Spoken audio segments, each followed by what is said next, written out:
परमेश्वर के धन्य नाम की महिमा हो। प्रभात मनन के सत्र 2884 में आप सभी का बड़े प्रेम के साथ स्वागत करता हूं। आइए आज के मनन के लिए हम पढ़ते हैं प्रकाशित वाक्य अध्याय 10 पद 8 और 9। जिस शब्द को मैंने स्वर्ग से बोलते सुना था वह फिर मेरे साथ बातें करने लगा, जा जो स्वर्गदूत समुद्र और पृथ्वी पर खड़ा है उसके हाथ में की खुली हुई पुस्तक ले ले। मैंने स्वर्गदूत के पास जाकर कहा, ये छोटी पुस्तक मुझे दे। उसने मुझसे कहा, ले इसे खा ले, ये तेरा पेट कड़वा तो करेगी पर तेरे मुंह में मधु सी मीठी लगेगी। पढ़े गए बाइबल भाग में हम देखते हैं कि स्वर्ग से सुनी गई आवाज प्रेरित यूहन्ना को ये आदेश देती है कि स्वर्गदूत के हाथों से खुली पुस्तक को ले। यह पुस्तक शब्द परमेश्वर के वचन को, जिसमें भविष्य में होने वाली घटनाएं आलेखित हैं, सूचित करता है। स्वर्गीय आवाज यूहन्ना से कह रहे हैं कि भविष्य की घटनाएं जो भेद स्वरूप आलेखित की गई थी उसे यूहन्ना स्वीकार करे।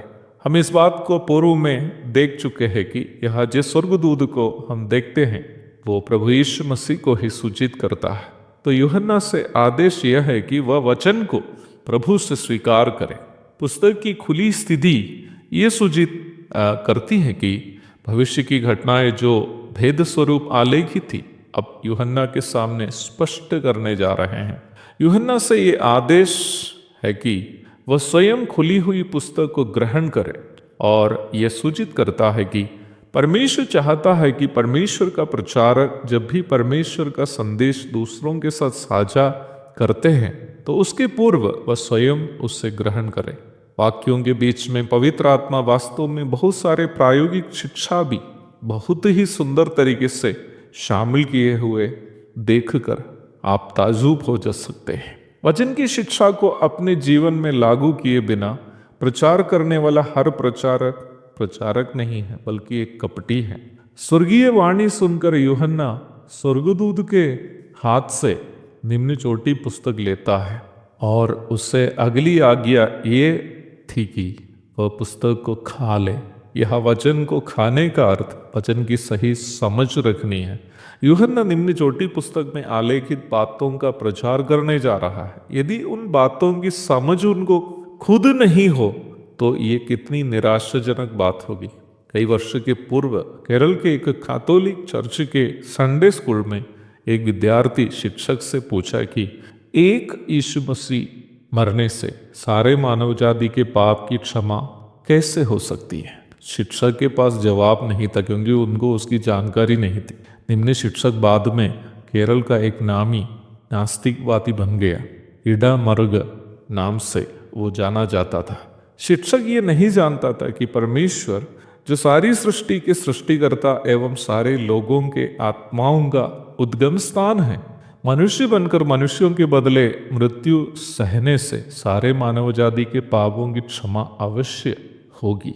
एक अन्य सभा में जो प्रचारकों की एक सभा थी, मैंने पूछा कि 5 ऐसी बातें बताइए जिससे आप ये साबित कर सके कि यीशु मसीह परमेश्वर है। हर उपस्थित सम्माननीय प्रचारक केवल उन चमत्कार कामों को गिन रहे थे जो यीशु मसीह ने किए। तब मैंने पूछा कि केवल चमत्कार कार्य करने से यीशु मसीह परमेश्वर बन सकता है तो क्या मूसा, एलिया, पतरस, पौलुस आदि लोग भी परमेश्वर होंगे, है ना? क्योंकि वे लोग भी तो कई चमत्कार किए हैं। प्यारो, मैं ये किसी को नीचा करके दिखाने या अपने आप को एक पंडित साबित करने के लिए नहीं कह रहा हूं, बल्कि आपकी कमी को समझने से आप उसे सुधार सके। मेरी आवाज सुनने वाला हर विश्वासी को, विशेषकर प्रचारक, प्राचीन शिक्षक आदि लोग, प्रतिदिन के अपने जीवन में कुछ समय अवश्य बाइबल का अध्ययन के लिए अलग करना है। बाइबल की शिक्षा की सही समझ आपको होनी चाहिए ताकि आप स्वयं भी और आपको सुनने वाले भी भटक ना जा सके। एक और शुभ दिन की धन्य कामनाओं के साथ आज का मनन मैं यहाँ समाप्त करता हूँ। प्रभु आप सबको आशीष दे। आमीन।